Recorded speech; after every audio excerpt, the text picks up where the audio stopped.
Buat kalian pemuja H2R di sirkuit itu bukan cuma lurus doang cuy, si H2R kalau diajak ke sirkuit lawan MotoGP udah pasti jadi ayam sayur ke overlap berkali-kali. Dari segi bobot aja H2 itu 238 kg.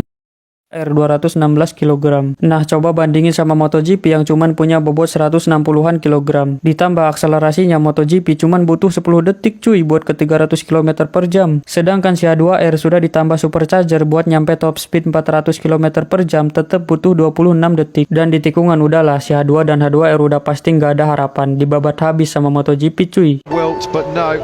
He's been absolutely sensational tonight. Thoroughly deserved this victory. Jadi stop ngarap si H2 atau H2R bisa masuk ke kelas balap seperti WSBK apalagi MotoGP. Karena si H2 sama H2R ini nggak ada kelasnya cuy. Memang diciptain sama Kawasaki buat mecahin rekor top speed doang. Yang dimana kalau Kawasaki tidak nyiptain rekor-rekor kayak gitu, ya mereka mau jualan apa gitu. Sedangkan mereka memang fokus bikin motor-motor sport yang namanya udah melekat, yaitu Ninja. Orang Ninja orang cinta bos. Alah teori doang bang, lihat aja tuh lawan sama Jet sama F1 sama supercar, H2R tetap menang tuh. Terbukti H2R kendaraan paling kencang di alam semesta. Ya jelas menang lah bos, itu H2R beratnya berapa dibanding Jet, dibanding supercar, dibanding sama F1. Dan jelas-jelas tempatnya bukan habitat alami buat kendaraan yang dilawan sama H2R. Contoh aja F1 itu didesain bukan cuman kenceng lurus, tapi buat kenceng di tikungan juga, makanya berat sama downforce. Lagian bedanya dikit doang pas finish. Gak bisa dipungkiri memang H2R menjadi kendaraan massal paling kencang saat ini kalau di trek lurus yang panjang. Namun balik lagi, semua ada kelasnya. F1 bertarung di F1, MotoGP bertarung di MotoGP, dan WSBK dengan superbike 1000 cc-nya. Nah, si H2 sama H2R ini gak tahu di kelas apa, memang gak jelas banget dah. Kalau di kelas drag bike, si H2 dan H2R ini sekarang banyak dipakai karena memang habitatnya di sirkuit seperti itu. Tapi Ninja H2 ini kalau speknya bener-bener standar dalam artian gak pakai long arm, kesusahan banget cuy pas lagi start yang hasilnya ketinggalan mulu, khususnya kalau lawan Hayabusa. Karena memang tenaganya yang gede sehingga launch control bener-bener memangkas tenaga biar nih motor gak kebalik. Dan kalau lawan motor kecil ya si H2 ini tetap kalah cuy, karena memang kelas drag motor kecil biasanya treknya pendek. Coba aja bang treknya lebih panjang, udah pasti menang tuh H2.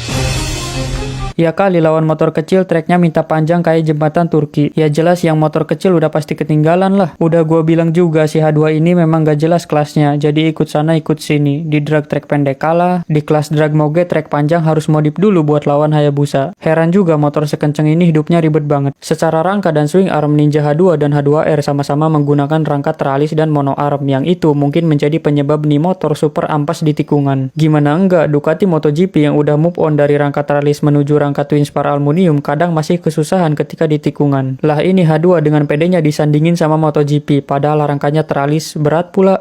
Untuk bodi memang boleh diakui H2 dan H2R desainnya super sangar cuy, bener-bener beda dari motor lain. Lihat aja fairingnya H2R, bahannya udah full karbon, ditambah bentuknya gak full dan bagian bawah kelihatan trondol. Dan tentu saja nih motor joknya cuma satu, khusus buat jomblo yang doinya ditikung sama aerox tromol sporty. Kemudian knalpot untuk H2R sih keren guys, tapi untuk H2 itu knalpot jelek banget cuy, kegedean. Apa gak bisa gitu bikin knalpot standar yang bagus kayak motor-motor Eropa? Udah tahu polisi Indo itu ribet kalau knalpot standar diganti. Lah ini knalpot jelek banget kayak gini, siapa yang mau terus-terusan make? Ngerusak penampilan banget guys. Untuk ban H2 dan H2R memiliki ban yang beda karena H2R ban bawaannya bertipe slick yang kalau dipakai pas hujan auto jadi ban sabun. Tentu saja untuk bagian lampu-lampu antara H2 dan H2R berbeda banget karena H2R cuman ada lampu belakang doang. Kalau H2 udah pasti full LED dong. Secara keseluruhan nih motor memang keren banget, dari spek mesin, dari desain body, hampir semuanya dah. Gua juga ini nyari bahan roastingan susah banget cuy. Untungnya ini motor statusnya boleh dibilang gak jelas. Yang ke kelas balap mana aja gak masuk, jadi keresahan selama ini bisa tersampaikan. Dimana nih motor sering banget gitu dibandingin sama balap A, balap B, padahal setiap kelas balap itu punya regulasinya masing-masing. Dan si H2 dan H2R ini pun punya tujuan sendiri diciptakan ke dunia yang hanya sementara ini, yaitu untuk membuat rekor kendaraan tercepat, yang tentu saja menjadi nilai jual Kawasaki yang dari dulu memang brand image-nya itu motorsport performa tinggi. Oke, mungkin segitu aja roastingan kali ini. Semoga kalian sadar bahwa setiap kendaraan itu punya kelasnya masing-masing. H2 dan H2R ini doang yang kelasnya nggak jelas.